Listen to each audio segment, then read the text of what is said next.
Good morning students, I welcome you all to second July morning class. और इसमें आज हम जीएस मेंस पेपर सेकंड का हम क्वेश्चन डिस्कस करने वाले हैं। Let's discuss about our question. So GS mains paper 2, इसमें हम आपके लिए जो आज क्वेश्चन लेके आए हैं, it's very highly important for your internal security part. को पता है कि ये आपका पेपर 2 का बहुत इंपॉर्टेंट पार्ट होता है, राइट? तो चलिए देख लेते हैं। क्वेश्चन थोड़ा सा एलैबोरेटेड है आपके लिए, बहुत अच्छी फॉर्म में है कि division of India's national security concerns into internal and external is more of a convention than of substance। ठीक है, मतलब इंटरनल और एक्सटर्नल सिक्योरिटी उसके बारे में ये पूछ रहा है कि जो कंसर्न्स है उसके लिए, जो प्रॉब्लम्स है हमारे लिए, उसके लिए हम क्या कर सकते हैं। Do you agree? Substantiate your answer with suitable examples, enumerate the important elements necessary for the defending and promoting international security. मैंने इसमें क्या किया, इसको मॉडल आंसर बना दिया, राइट? तो मॉडल बना दिया और आपके लिए जितना इसमें पॉसिबल हो सकता था मुझसे, जितना इसमें पॉसिबल हो सकता था मैंने इसकी सारी डिटेल्स आपके लिए डाल दी हैं, राइट? सो चलिए देख लेते हैं क्वेश्चन आपका। Just a minute. हाँ जी। So what should be your approach for this question? एक हमें इसमें ब्रीफ इंट्रोडक्शन देना होगा, राइट? जितना मैंने आपको ये 250 वर्ड्स में हो तो ये ज़्यादा ही जाता है, मोर देन 500 वर्ड्स हो जाता है, बिकॉज इसमें सारा इन्फॉर्मेशन मैं इंक्लूड कर देती हूँ। तो इसमें आप क्या करेंगे, 150 वर्ड्स में क्वेश्चन लिखेंगे, ठीक है? Broad spectrum of national security के बारे में हमको बताना है, pillars of national security conclusion देना है, ठीक है? तो इससे रिलेटेड हमको ये सब इसमें लिख देना है। तो अंटिल रिसेंटली, अब तक से पहले जस्ट, और India had taken a very compartmentalised view of national security. मतलब इतना ज़्यादा इंपॉर्टेंट नहीं था इंटरनल सिक्योरिटी जितना अब हो गया है। Each threat to international security was neatly filled into one compartment। Okay, मतलब एक ही कंपार्टमेंट में हमने एक ही तरीके से सोच रखा था कि हमारा जो नेशनल सिक्योरिटी होगा उसके लिए हमने ज़्यादा कुछ नहीं करना है, बस ये कुछ मेजर्स हैं और इसके अकॉर्डिंग ही हमको काम करना है। बट अब रिसेंटली कुछ ऐसे डिस्प्यूट्स हो गए या कुछ ऐसी सिचुएशंस हो गई जिसके अकॉर्डिंगली हमको जो हमारी जो कंपार्टमेंटलाइजेशन तक किया था हमने, उसको थोड़ा सा इंक्रीज करना होगा हमको, राइट?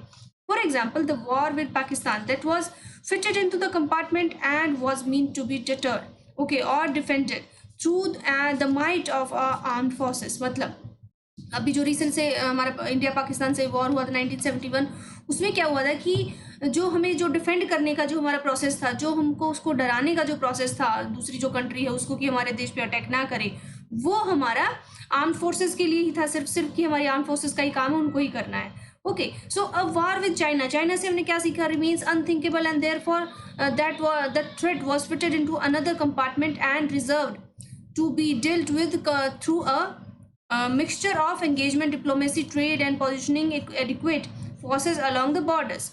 मतलब और चाइना के साथ हमने क्या किया? चाइना के साथ हमने ज़्यादा सोचा ही नहीं कि हमें वॉर भी करना है, इनके साथ क्या क्या पॉलिसी रखनी है। ओके, तो उनके साथ हमने फिर एंगेजमेंट, डिप्लोमेसी, ट्रेड और ये सब जो पॉलिसीज हैं, इसमें हमारा चाइना के साथ डिस्प्यूट हमेशा चलता रहता है, आपको पता है। Beyond Pakistan and China, India did not perceive any external threat to the security. Pakistan और चाइना के अलावा इंडिया को कोई खास किसी देश से खतरा नहीं है एक्सटर्नल सिक्योरिटी का, right? Other threats such as the communal conflicts, terrorism, Naxalism and Maoist violence, drug peddling, fake Indian currency notes were bundled together under the label threats to internal security and were left to the Ministry of Home Affairs। Okay, Ministry of Home Affairs का मतलब होता है जो अंदर जो हमारे security से related जो भी प्रॉब्लम होती है देश को। ये सब जो प्रॉब्लम्स हैं, ये हमारी जो टेररिज्म, नक्सलिज्म, ये हमारी इंटरनल सिक्योरिटी का पार्ट है, राइट? और एक्सटर्नल हमारे लिए सिर्फ दो ही प्रॉब्लम है, पाकिस्तान और चाइना। इन सबको हमको एक साथ काउंटर करना होता है होम मिनिस्ट्री को। Some threats were not acknowledged at all as threats to national security and these included energy security, food security and pandemics। However, in last one decade, a holistic view of national security been perceived as necessity to deal with any threat emanating either internationally or externally। ठीक है, मतलब कि ये सब जो चीज़ें हैं last जो 10 साल हैं, एक 1 डिकेड में हॉलिस्टिक व्यू हो गया है हमारा। मतलब इन दोनों का, एक्सटर्नल और इंटरनल सिक्योरिटी को हमको एक साथ लेके चलना होगा।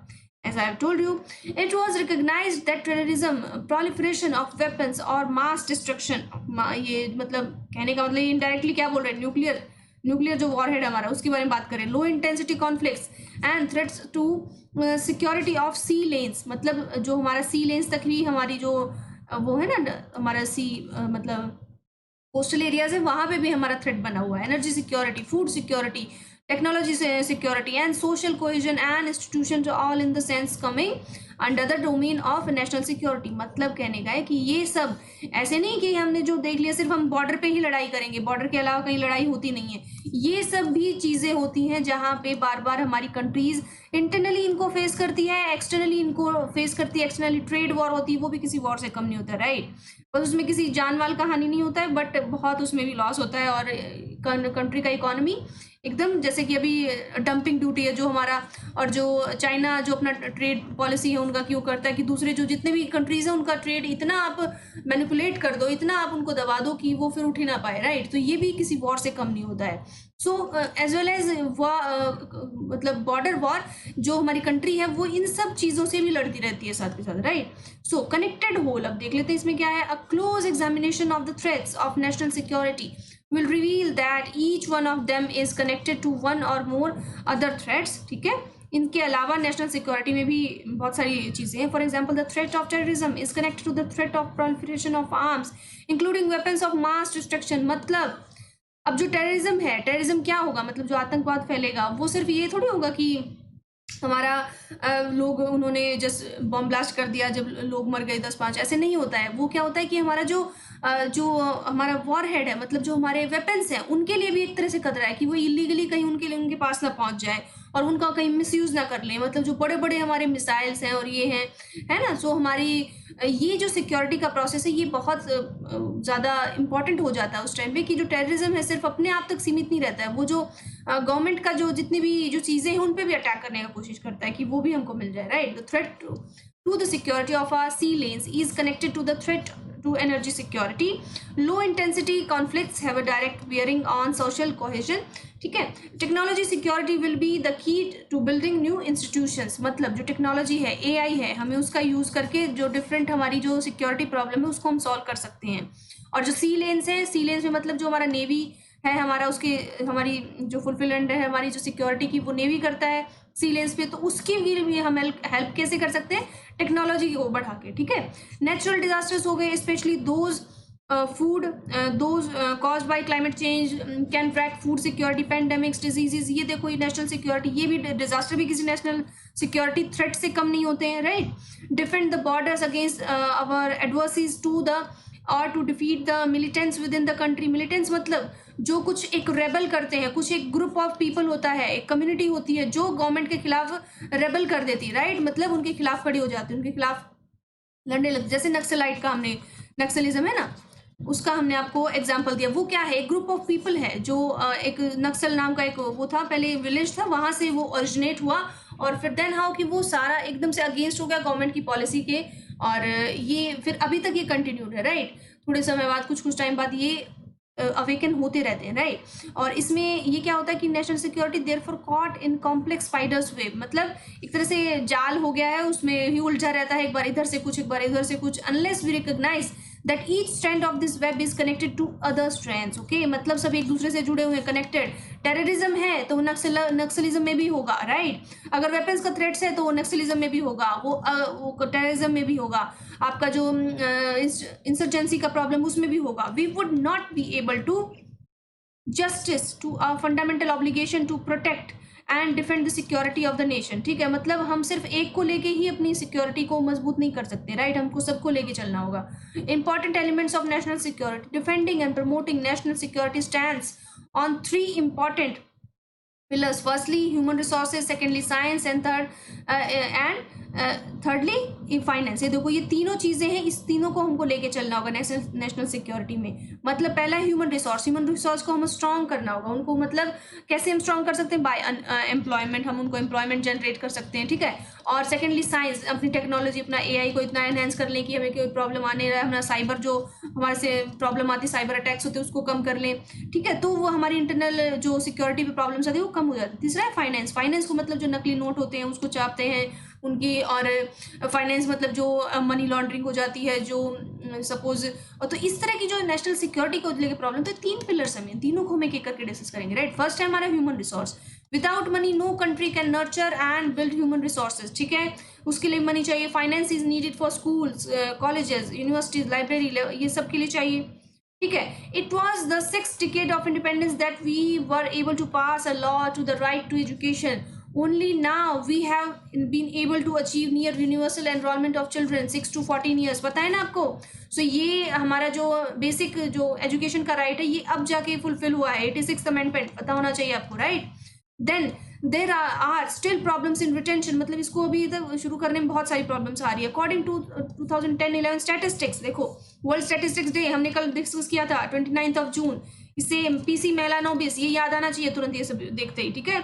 Only 73% of children who enrol in class 1 in complete 5 years, ये देखो सिर्फ 73% ही बच्चे हैं जो क्लास 1 और complete 5 years of schooling, and only 59% complete 8 years of schooling. देखो कितना ज़्यादा ड्रॉप आउट रेट है।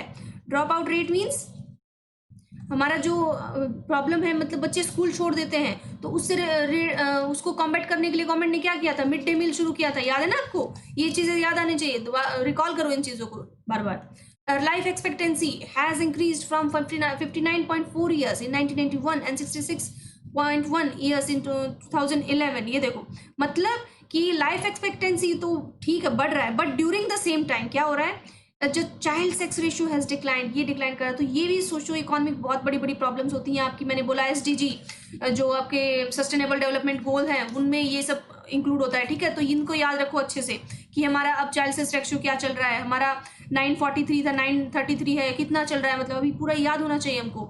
और वो भी 0 to 6 year है कि जो अडल्ट वाला है वो है, ठीक है। सो 945 गर्ल्स टू द 914 गर्ल्स पर 1000 बॉयज, क्या हो रहा है, मतलब डिक्लाइड फ्रॉम 945 से 914 तक चला गया है, ठीक है। The expenditure of the government on education and health as percentage of GDP is low compare to other emerging economies such as Brazil, South Africa, China. Total of, ये देखो ब्रिक्स की कंट्रीज बता रहे हैं, इससे कंपेयर कर रहे हैं कि हमारा कितना ज्यादा खराब सिचुएशन है, ठीक है। Government expenditure is below 4% of GDP, मतलब जो हमारा एजुकेशन पे और हेल्थ पे, इन पे जो खर्चा है वो 4% से भी कम करती है government. Other emerging economy spend much more, for example Brazil, they दो, ब्राजील जैसी कंट्री भी 9.1।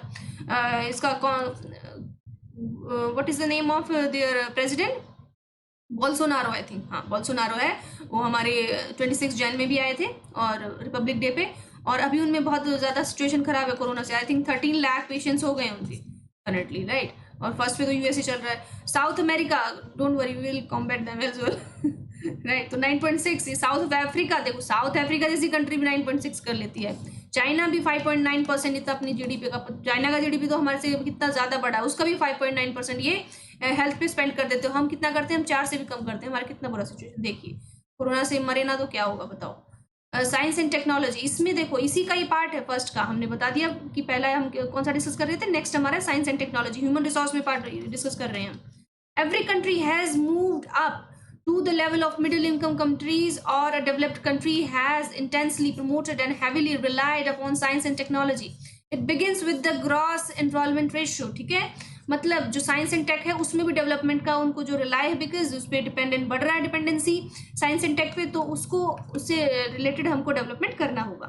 None of the threats of national security can be effectively countered unless we embrace the science and technology. Science and tech के बिना कुछ नहीं हो सकता। अगर हम चाहते हैं नेशनल सिक्योरिटी को हम काउंटर कर लेंगे, बट कैसे? And impart structure instruction in science and technology beginning at the school level, मतलब स्कूल लेवल से ही हमको जो हमारे स्टूडेंट है उनमें साइंस एंड टेक के लिए इंटरेस्ट बढ़ाना होगा, उनके लिए उसका इंपॉर्टेंस हमको समझाना होगा, right. Land, next part is land. इसको देखिए हम कैसे इसका बेनिफिट करेंगे। There are 4 physical domains in our world: land, sea, air and space. India has land border of a length of about 15,000 kilometre with Pakistan, Nepal, Bhutan. ये देखो 15,000 kilometre लंबा हमारा बॉर्डर, आपको पता है। सबसे लंबा बॉर्डर किसके साथ है? नॉट चाइना, चाइना मत समझ लेना, ये बांग्लादेश है हमारा, पता है ना। बांग्लादेश के साथ सबसे लंबा बॉर्डर है, नेपाल, भूटान, चाइना। इवन हमारे साथ जो, हाँ, अफगानिस्तान के साथ भी हमारी 106 किलोमीटर की हमारे बॉर्डर है, ये याद रखना। पेट्रोलिंग, ये छोटे छोटे फैक्ट होते हैं, हमेशा याद होने चाहिए, चीज़ें पढ़ते हैं जब आप। These borders will require using a variety of measures from sophisticated radars to camel mounted border guards। मतलब इतना ज़्यादा हमको जो हमारा जो पेट्रोलिंग करना होगा, हमें किससे करना होगा? जो बॉर्डर सिक्योरिटी है, एक तो हम बहुत ज़्यादा रडार का जो सिचुएशन है, नॉट लाइक रडार की, हमारे पीएम जो कहते हैं कि रडार से हम बादलों का पता चल जाता है, हम बादलों के नीचे रडार छुप जाता है, ऐसे कुछ नहीं होता है। राइट। तो ये देखिए, रडार मतलब जो टेक्नोलॉजी होती है, जो हम बाय सी और बाय द रेडियो कनेक्टिविटी हम जो उसको सिचुएशन को पता लगा सकते हैं। और बाय ये देखो कैमल माउंटेड मतलब जो ऊँटों का जो दस्ता होता है, जिससे हम अपना बॉर्डर सिक्योरिटी करते हैं। देखा है 26 जन पे कितना अच्छा इसका वो होता निकलता है। ठीक है। सी नेक्स्ट, सी हमारा जो है, उस पे हम क्या हमारा सिक्योरिटी प्रोटेक्शन है वो उस पे देख लेते हैं। See has India has long coast line extending 7516, सबको पता है 200 नॉटिकल माइल्स। नॉटिकल माइल कितना होता है? एक नॉटिकल माइल में कितना होता है बताइए? ये attack, it is only after Mumbai terror attack that steps were taken. उससे पहले 2008 से पहले 26 नवंबर 2008 से पहले तो ये था ही नहीं कि हमको सी पे भी कोई प्रोटेक्शन हमको चाहिए। उसके बाद ही जब इतने लोग हमारा मर गए, इतना नुकसान हो गया, तब जाके हमको समझ आया कि हमको सी पे भी हमको कुछ स्ट्रेंथन करना होगा। Subsequently a coastal command was created that which authorized and funded a number of coastal police station, funded the purchase of boats for coastal policing and installed some radars. Okay, इस पे भी radar हम यहाँ पे use करेंगे. However, given the thousands of boats, small and big, that are in waters of the west coast, and the threats to security still remains quite high on the waters of the east coast, there is a virtually no force other than the navy, except for the presence of naval and coast guard vessels and some technology that they have bought in the, and we have not used technology in a big way to bolster our security along the coast line. मतलब इनके अलावा हमारे पास ऐसा कोई ज़्यादा कुछ इंतज़ाम नहीं है कि हम अपना जो कोस्टल सिक्योरिटी है ऑन द सी लेन पे हम उसको सेव कर पाए। ठीक है। तो हम देखो, अब तक हमने जितना भी देखा, चाहे वो ह्यूमन हो, चाहे वो साइंस हो, चाहे वो मनी हो, कुछ भी इन तीनों डोमेन्स में हमें ये समझना चाहिए कि साइंस एंड टेक सब में इंपॉर्टेंट है। राइट। इसके बिना कुछ हो ही नहीं सकता। तो हमारा जो वेदर ह्यूमन रिसोर्स की हम बात करें कि ह्यूमन रिसोर्स हमको डेवलप करना है, हॉस्पिटल्स बनाने हैं, तो सब में हमको, आप देखिए चाइना रातों रात नई सिटी बना देता है, इतनी बिल्डिंग्स खड़ी कर देता है अपने जो कंट्री है उसमें, उनका डेवलपमेंट प्रोसीजर इतना हाई है। तो हम तो उनको कॉम्पीट करने का अगर सोच रहे तो हमको भी तो उनके आसपास होना चाहिए। They are doing because they are capable of doing. Okay, वे उसको कैपेबल है करने का। China is very much capable, तभी तो वो कर रहा है ना। हम बोल देते चाइना ये है वो है, वो सब अलग चीज़ है, बट वो कैपेबल है तभी तो इतना कर पा रहा है। हम क्यों नहीं कैपेबल बन पा रहे? राइट। सो ये हम सबको ये सारे मेजर्स हैं अपनी इंटरनल सिक्योरिटी के लिए, वेदर हमारा जो हमको डेवलपमेंट है, इकोनॉमी है, सबको ये हर स्फेयर में हमको ये सब चीज़ें चाहिए। जो मैंने आपको ये पॉइंट्स बताए, ये आपको कहीं भी डालें गलत नहीं होंगे। राइट। डेवलपमेंट के प्रोसीजर में एयर नेट मतलब एयर, ऊपर से हम क्या सिक्योरिटी प्रोसीजर हमारा in the air, India relies on the air force, this is perhaps the most technology driven arm of defence forces. In space, India has a few satellites mainly dedicated to communications, weather forecasting and other peaceful purposes. मतलब बहुत सारी हमारी satellites हैं, हमारी बहुत हमने इंतज़ाम किए हुए हैं, ये इसमें कहने का मतलब है। Some satellites are capable of surveillance, मतलब वो जो जांच पर देखती हैं, जो ऊपर सर्वेलेंस, मतलब इसको हिंदी में क्या कहते हैं I don't know, but India abide by the international regime that there should be no militarization of space. It is only recently that India conducted a test of attacking satellites with missiles in the space. ये देखो, अब जाके India ने जो satellite है उस तक पहुंचने के लिए भी मिसाइल बनाई है। अब जाके उनको लगा कि इसकी हमको ज़रूरत है, बिकॉज अगर कोई दुश्मन देश का हमारा सैटेलाइट है जो हमको कैप्चर कर रहा है हमारी सारी इन्फॉर्मेशन, उसको हम जाके डिस्ट्रॉय कर सकें। राइट। तो इसके लिए अब हमको नीड लगा है। तो कहते हैं जैसे जैसे नीड फील होता है वैसे हम कर रहे हैं। जैसे अब हम सारे सेमिनार हमने वेबिनार में कन्वर्ट कर दिए, पता है ना, क्योंकि अब नीड आ गया है। तो नीड होता है ना, उसके अकॉर्डिंग ही हम डेवलपमेंट करते रहते हैं। तो चाइना ने ये नीड बहुत पहले जान लिया था। ठीक है। उनकी जो पॉलिसीज है वो इसी नीड के बेस है कि हम पूरे वर्ल्ड को हम कैसे वर्ल्ड पावर बन पाए। राइट। तो उनका फोकस बस यही रहता है, सोलली उनका फोकस। हमारे फोकस बहुत सारे, दैट्स वाई हम कंफ्यूज हैं all of the time. Cyber space में हम क्या करते हैं? Apart from land, sea, air and space, there is another domain which is cyberspace. Much of India's critical infrastructure lies in cyberspace. ठीक है। वो भी, उसमें भी हमको देखना होगा क्या कर रहे हैं। Cyber crimes and such as hacking, financial fraud, data theft, espionage, etc. would in certain circumstances amount to terrorist act. मतलब अगर साइबर एक्ट होगा, आपको पता है ना कि ये देश का पूरा जो साइबर था, विकीलीक्स जैसे जो कुछ पता है कुछ इंस्टीट्यूशंस होते हैं जो मतलब हैक कर लेते हैं चीज़ों को, और बहुत न्यूज़ में रहता था आपका। और इससे भी ये आजकल का सबसे बड़ा खतरा हो गया साइबर क्राइम, क्योंकि सब कुछ हमारा ऑनलाइन है। हमको पता है हमारा जो डिजिटल इंडिया सारा डाटा तो ऑनलाइन सेव कर रखा है गवर्नमेंट ने। अगर कोई दुश्मन देश को हमारा पता लगाना हो तो हमारा बस उनको क्या करना है, ऑनलाइन हैक करना है और सारा इन्फॉर्मेशन निकाल लेना है हमारा। तो जो सीक्रेट इन्फॉर्मेशन होता है वो भी सीक्रेट नहीं है हमारे पास, तो उसके लिए क्या करना होगा, जो साइबर सिक्योरिटी उसको और स्ट्रॉन्ग करना होगा, right. Further, the threat of disruption of financial, rail, power, critical information services through cyber attacks could also be constructed as attacks, terrorist attacks. Okay, मतलब इस पे भी ये terrorist attack से कम नहीं होता है, right? Finance and growth. Next जो हमारा last part उस पे हम आ गए हैं. The last part of this three pillars is money. It is also pillar that will support the first two pillar. मतलब of course human resource और science को कैसे develop करेंगे जब इंडिया की इकोनॉमी अच्छा होगी। हमने 11,000 करोड़ तो लगा दिए गगनयान में। गगनयान पता है ना, 2022 तक हमको क्या करना है, 3 हमारे जो है उनको भेजना है स्पेस में, अपना स्पेस स्टेशन बनाना है, राइट। ऑरेंज कलर सूट याद है ना तो ये याद रखिए छोटी छोटी चीजें। India needs to have sustained high growth over a long period of time to fight undernourished, undereducated and underprovided and underperformance of the nation। मतलब ये सारे अंडर है, जो भी हमारा सब अंडर है और उसी को अंडर को हम ऊपर लाना है, ठीक है। वो कैसे पॉसिबल होगा, बिकॉज ऑफ मनी। मनी होगा, इकोनॉमी होगा। इकोनॉमी का तो वैसे भी अब बुरा हाल हो गया है देश का, तो ये देखिए अब कैसे होगा। बहुत नियर अबाउट 10 ईयर्स में तो पॉसिबल नहीं लग रहा है। Let's see. Without sustained India will also fall behind in scientific and technological enhancement, ठीक है, advancement, and the gap between India and the developed world and the gap between India and other emerging countries including China will continue to grow।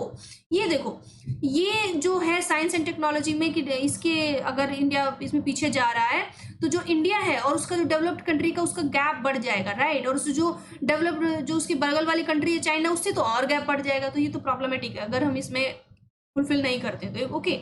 India will also be constrained in its ability to defend in national security against both external and internal threats। Okay, तो मतलब India को अपने internal affairs के साथ साथ अपने external security का भी ध्यान रखना होगा। तो ये हमने एक नया, मैंने आपको पूरा स्फेयर दे दिया है इंटरनल और एक्सटर्नल सिक्योरिटी का। Please go back and read the question twice और थ्राइस एटलीस्ट, तब जाके आपको समझ आए क्वेश्चन का असली मीनिंग क्या है इसके पीछे, राइट। ऐसे नहीं है कि मैं आपको पीडीएफ क्यों देती हूँ, दैट्स वाई ना कि आप उसको जाएं और अच्छे से रीड आउट करें क्वेश्चन को।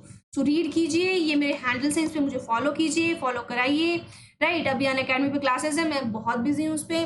तो कल से हमारी जो क्लासेस है अनअकैडमी पे स्टार्ट हो जाएंगी। मॉर्निंग 11 AM आपका करंट अफेयर्स, जो करंट अफेयर्स में प्रॉब्लम है कुछ नहीं रहने देंगे for all competitive exams these classes would be okay. और शाम को 6 PM हमारा अनअकैडमी पे मॉडर्न हिस्ट्री होगा, आपको पता होना चाहिए, ओके। अब मेरा शेड्यूल हो चुका है वहाँ पे, और शेड्यूल आप जाके देख सकते हैं मेरी प्रोफाइल पे, right. So this is all about today. और पेपर 2 GS का हमने क्वेश्चन डिस्कस कर लिया है। So have a good day and study well, right. Thank you so much.